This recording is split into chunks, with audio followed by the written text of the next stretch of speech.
Okay, so now we are going to get ready to sharpen this chain.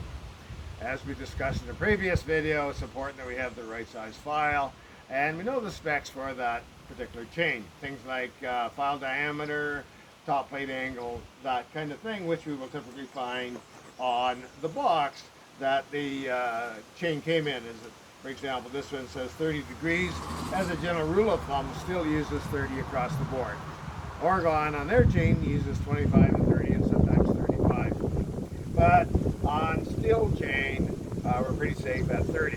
So basically we have two different ways of mechanisms, if you will, for sharpening the chain. Historically, I used to use a tool like this. This is a file guide with a round file. It states the file diameter, it's got the angle markings on it, etc. So you typically lay that on the cutter like that and make strokes through. And I did that for a long time. You have to make sure you've got the right diameter of file and the file guide to go with that.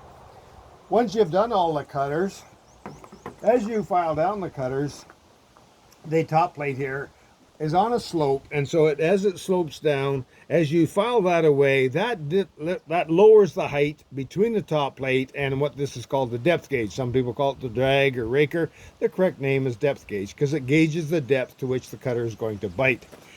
Once you have finished with the top plate and you do them all on one side, typically we'd go from this one to this one to this one and carry on, advance the chain as we continue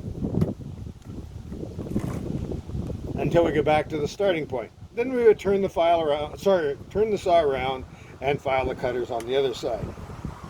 Once we've completed that, then we need to address the depth gauges. And there are two tools for that purpose. One looks like this. Again, we have to make sure it's the correct one. So if it's 25 thou, you want the tool that's 25 thou. We would set that on here like that, and whatever protrudes through, we file it off, like so. That keeps all of your depth gauges consistent with the top plate. That one, as you can see, is an end drop. The lowered section is in the center, so you set that on there like so and file off whatever protrudes through the gap. This is an end drop against 0.65 millimeters, which is the equivalent of 25 thou, but this is an end drop. So the difficulty with this one is when we are doing the cutters on that side, we either have to switch to our left hand or reach underneath, etc. When we're doing the cutters facing the other way, it's a lot easier, but when the bar is facing this way, it's more complicated.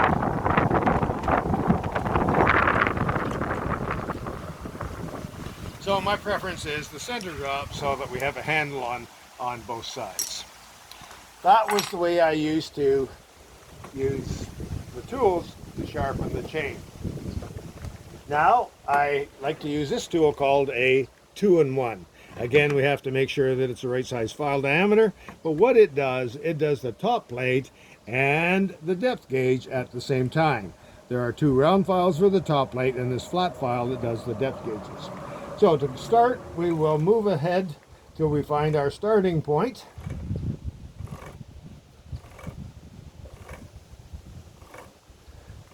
One of these cutters that has been filed off, so that's our starting point. When you are sharpening a chain, it's highly recommended that you wear a pair of mitts or gloves. It's easier to slip and to cut your hands with a sharpened cutter.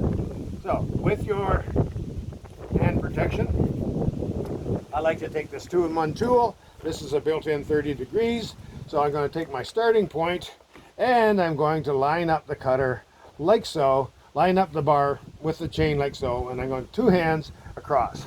So one stroke, 2, 3, 4. And now I've got a nice sharp corner. So now I'm going to move back to the one. We'll do this one when we turn the saw around. So let's do this one. 1, 2, 3, 4. And we like to do the same number of strokes on each one so that all the top plates are at the same height so we don't get chatter. If you have hit something hard, like a rock or a piece of metal or whatever, you may have damaged one of the cutters, and so you might want to find that cutter and start with that and see how many strokes it takes to get the cutter sharp, and then use the same number of strokes on all the others. But we're just doing a touch-up, so we only use 4 strokes on each cutter at this point. So back to the next one. 1, 2, 3, 4. Next one. 1, 2, 3, 4. Next one. 1, 2, 3, 4. And so we would continue like that until we get back to the starting point. Just to save time, we will take this out now and we will turn it around. I like this little vise here that I have on the back of the truck to hold the bar in place as we sharpen. So now that we're on the other side, making sure that the chain clears the vise and it's easy to move. So now we will go back and find our starting point.